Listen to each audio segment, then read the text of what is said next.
اس کے بعد کی 3 آیتوں میں اللہ تبارک و تعالی نے منافقین کی ایک اور خرابی کا بیان فرمایا ہے، اور اس خرابی کی تشریح 2 مختلف طریقوں سے کی جا سکتی ہے۔ خرابی تو یہ بیان فرمائی ہے کہ جب ان سے یہ کہا جاتا ہے کہ تم زمین میں فساد نہ مچاؤ، تو بجائے اس کے کہ وہ اپنے فساد کا اعتراف کر کے فساد سے باز آئیں، وہ یہ کہتے ہیں کہ ہم تو فساد نہیں کر رہے بلکہ اصلاح کرنے والے ہیں، حالانکہ حقیقت میں وہ فساد پھیلانے والے ہیں۔ اور دوسری صفت یہ بیان فرمائی ہے کہ جب ان سے یہ کہا جاتا ہے کہ تم اسی طرح ایمان لاؤ جیسے کہ اور لوگ ایمان لائے ہیں، یعنی صحابہ کرام رضی اللہ تعالیٰ عنہ اجمعین جو سچے دل سے ایمان لائے تھے، ان کے ایمان کی طرح تمہارا ایمان ہونا چاہیے، تو بجائے اس کے کہ وہ اس بات کے اوپر اپنی ندامت کا اظہار کریں کہ ان کا ایمان ان جیسا نہیں ہے، الٹا وہ ایمان لانے والوں پر طعنے دیتے ہیں اور کہتے ہیں کہ کیا ہم اس طرح ایمان لے آئیں جیسے کہ بیوقوف لوگ ایمان لائے تھے۔ ان کے بارے میں اللہ تعالیٰ نے فرمایا کہ حقیقت میں بیوقوف تو وہ خود ہیں، لیکن ان کو اپنی بیوقوفی کا احساس نہیں ہو رہا۔ سوال یہاں پر یہ پیدا ہوتا ہے کہ منافق تو کہتے ہی اس کو ہیں جو حقیقت میں تو ایمان نہیں لایا، لیکن زبان سے دوسروں کے سامنے اپنے آپ کو مسلمان کہتا ہے اور زبان سے اسے ایمان لانے کا اقرار کرتا ہے۔ جب وہ زبان سے ایمان لانے کا اقرار کرتا ہے، لہذا اس کے منافق ہونے کا تو کسی دوسرے کو علم نہیں ہو سکتا جب تک کہ اللہ تبارک و تعالی ہی اپنے فضل و کرم سے کسی کو باخبر کریں، جیسا کہ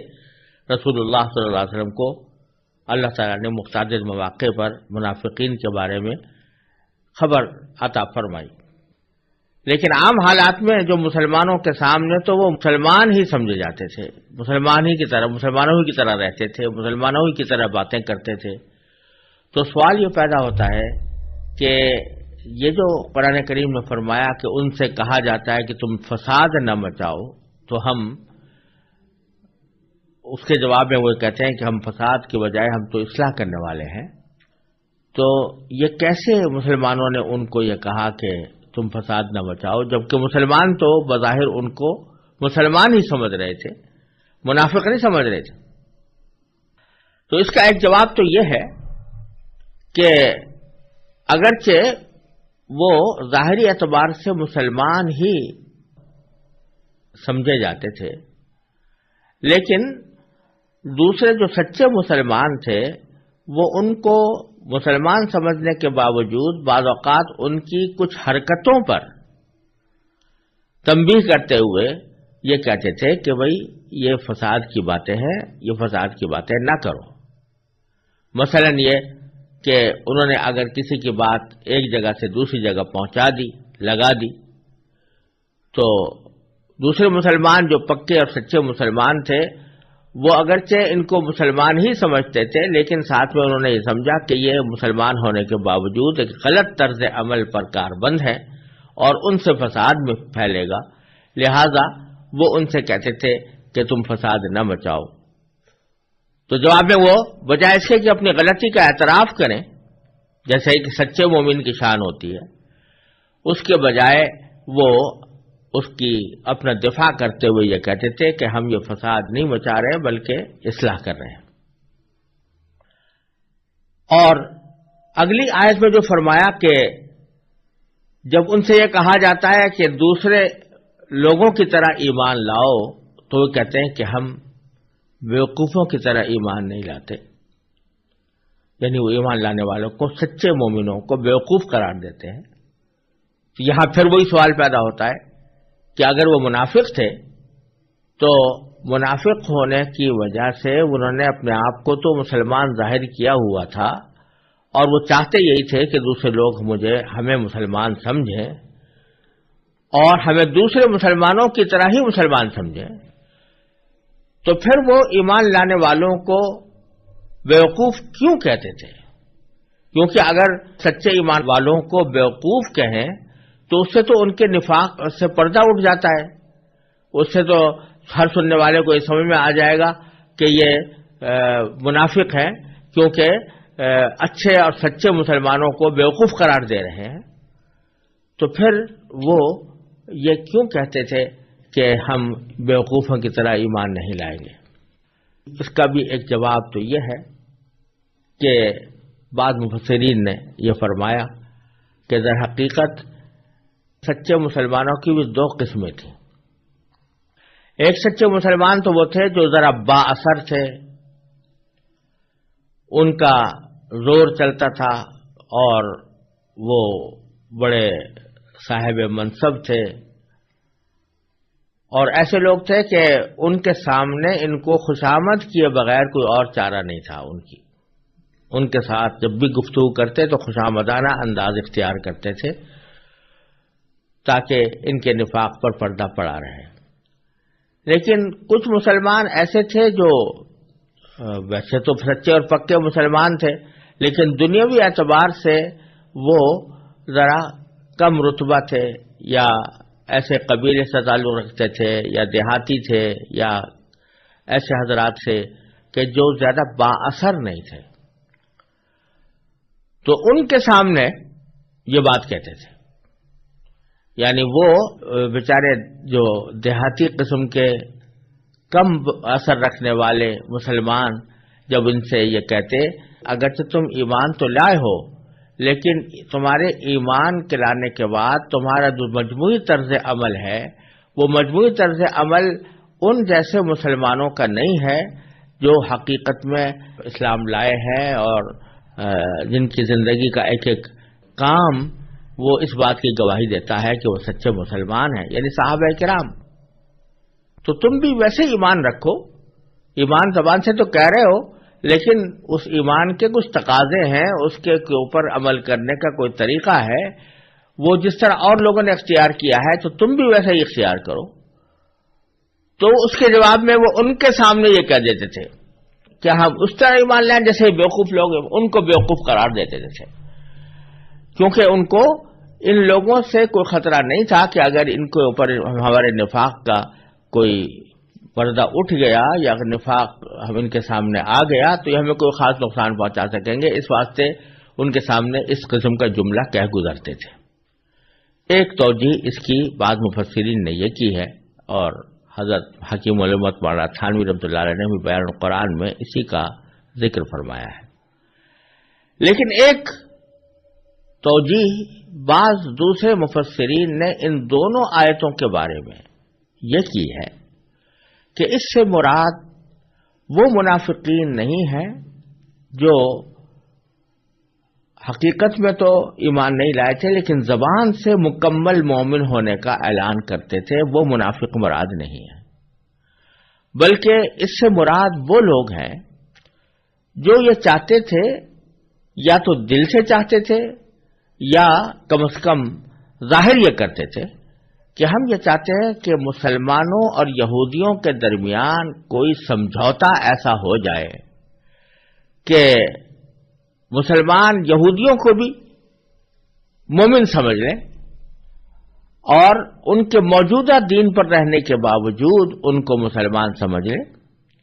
نبی کریم سرور دو عالم صلی اللہ علیہ وسلم پر ایمان لانے کی شرط عائد نہ کریں اور ان کو مومن سمجھ لیں، اور یہودی مسلمانوں کو مومن سمجھیں، اور دونوں اپنے اپنے مذہب پر رہتے ہوئے ایک دوسرے کو برحق سمجھ لیں۔ یہ ان کے دماغ میں ایک منصوبہ تھا، یہ دماغ میں ایک تجویز تھی جس کی وجہ سے وہ یہ چاہتے تھے کہ مسلمانوں اور یہودیوں کے درمیان کوئی سمجھوتا دینی اعتبار کا ہو جائے، دینی قسم کا ہو جائے۔ یوں تو نبی کریم سرور دو عالم صلی اللہ علیہ وسلم یہودیوں سے سمجھوتا کیا تھا، اور وہ سمجھوتا امن و امان کی حد تک تھا، باہمی زندگی گزارنے کی حد تک تھا، معاشرت کی حد تک تھا، یعنی مدینہ منورہ کی ریاست میں ان کو بھی پرامن طریقے پر رہنے کی اجازت ہوگی، ان کے ساتھ کس طرح کے معاملات کیے جائیں گے، یہ وعدہ تو تھا، لیکن بعض یہودی یہ چاہتے تھے کہ رسول کریم سرورت عالم صلی اللہ علیہ وسلم کے ساتھ اس طرح کا معاہدہ ہو جائے کہ وہ ہمارے دین کو بھی باطل قرار نہ دیں اور ہم ان کے دین کو باطل قرار نہ دیں، اس طرح کا سمجھوتا ہو جائے۔ اس سمجھوتے کو وہ اصلاح کرنے کا ذریعہ قرار دیتے تھے، اور اس کا کچھ اشارہ دوسری جگہ بھی قرآن کریم میں آیا ہے کہ وہاں پر بعض یہودیوں نے کہا تھا کہ ان اردنا الا احسانا و توفیقا، کہ ہمارا مقصد تو یہی ہے کہ ہم اچھا کام کرنا چاہتے ہیں اور ہم آہنگی پیدا کرنا چاہتے ہیں۔ تو یہاں پر ان حضرات کے قول کے مطابق ایسے منافقین کا ذکر ہے، اس کو بھی منافقین کے زمرے میں شامل کیا ہے اللہ تعالیٰ نے، کیونکہ حق اور باطل کے درمیان سمجھوتا نہیں ہوا کرتا۔ حق اور باطل دو مختلف چیزیں ہیں، دونوں میں کبھی ملاپ نہیں ہو سکتا، لہذا اگر کوئی شخص حق اور باطل کو ملانا چاہے اور ان میں کوئی ہم آہنگی پیدا کرنا چاہے تو وہ بھی منافق ہی کی ایک قسم ہے۔ اس لحاظ سے ان دونوں آیتوں کو اگر اس پس منظر میں پڑھا جائے تو اس کے معنی یہ ہوں گے کہ جب ان سے کہا جاتا ہے کہ بھائی تم یہ جو بات کر رہے ہو کہ یہودی مذہب بھی درست اور اسلام کا مذہب بھی درست، تو یہ تو فساد پھیلانے والی بات ہے۔ تو جب ان سے کہا جاتا ہے کہ زمین میں فساد مت بچاؤ، تو اس کے جواب میں وہ کہتے ہیں کہ نہیں، ہم تو اصلاح کر رہے ہیں، ہم تو دونوں مذہبوں کے درمیان ہم آہنگی پیدا کر کے ایک اصلاح کرنا چاہتے ہیں۔ اور ایسے لوگوں سے جب کہا جاتا ہے کہ بھائی جب تم اپنے آپ کو کہہ رہے ہو کہ یہودی ہونے کے باوجود تم مومن ہو، تو پھر جب مومن ہو تو ایمان اس طرح لاؤ جیسے کہ اور لوگ لائے ہیں، یعنی صحابہ کرام،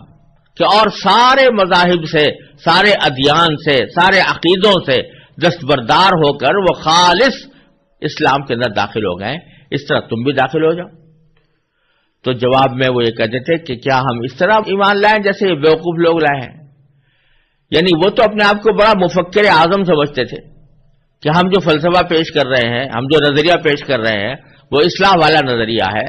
اور اس میں ادیان کی وحدت کا ایک تصور پیدا ہوتا ہے، تو وہ اعلیٰ درجے کا معاملہ ہے۔ اور یہ لوگ جو ہے انہوں نے اپنے آپ کو محدود کر لیا ہے صرف اسلام کی حقانیت کے اندر، کیا ہم اس طرح ایمان لائیں جیسے کہ یہ بیوقوف ایمان لائے ہیں؟ یہ اس گروہ کا تذکرہ ہے، اور اس کے جواب میں اللہ تبارک و تعالی نے دونوں موقع پر یہ فرمایا کہ یہ جو کہہ رہے ہیں کہ ہم فساد نہیں مچا رہے بلکہ اصلاح کر رہے ہیں، یہ بھی غلط، حقیقت میں فساد وہی مچا رہے ہیں، ولکن لا یشعرون، ان کو اپنے اس فساد کا احساس نہیں ہے۔ اور دوسری آیت میں بھی انہوں نے سچے ایمان والوں کو بیوقوف قرار دیا، تو بیوقوف قرار دینے کے جواب میں اللہ تعالی نے فرمایا کہ حقیقت میں بیوقوف وہ ہیں خود۔ انہوں نے اپنے تئیں یہ سمجھا ہوا ہے کہ ہم ایک بڑا شاندار نظریہ لے کر آ رہے ہیں، اور ایک ایسا نظریہ لے کر آ رہے ہیں جس کے ذریعے یہ دین جو ہے آپس میں اس طرح مل جائیں گے اور ان کے درمیان ہم آہنگی پیدا ہوگی اور اس طرح اصلاح ہوگی۔ لیکن اللہ تعالیٰ فرماتے ہیں کہ جو شخص حق اور باطل کے درمیان سمجھوتا کرنے کی کوشش کرے، اس قسم کا سمجھوتا کہ حق کو بھی حق سمجھا جائے اور باطل کو بھی حق سمجھا جائے، تو ایسا سمجھوتا یہ کوئی عقل مندی نہیں ہے، یہ کوئی دانش مندی کا تقاضا نہیں ہے، حقیقت میں بیوقوفی یہی ہے۔ کوئی شخص یہ سمجھے کہ صاحب جھوٹ بولنے کو بھی صحیح سمجھو اور سچ بولنے کو بھی صحیح سمجھو، کوئی شخص یہ کہے کہ صاحب ظلم کرنے کو بھی صحیح سمجھو اور مظلوم بننے کو بھی صحیح سمجھو، تو یہ حق اور باطل کا اس طرح کا ملاپ جو ہے یہ اصلاح نہیں کہلائے گا، حقیقت میں یہ فساد ہے۔ اور جو شخص یہ فساد بچانا چاہتا ہے، چاہے کتنا ہی اپنے آپ کو وہ فلسفی سمجھتا ہو یا اپنے آپ کو مفکر سمجھتا ہو یا مصلح سمجھتا ہو، حقیقت میں وہ بیوقوف ہے۔ الا انہم هم السفہاء ولکن لا یعلمون، وہ ہیں بیوقوف لیکن ہم کو صحیح بات کا علم نہیں ہے۔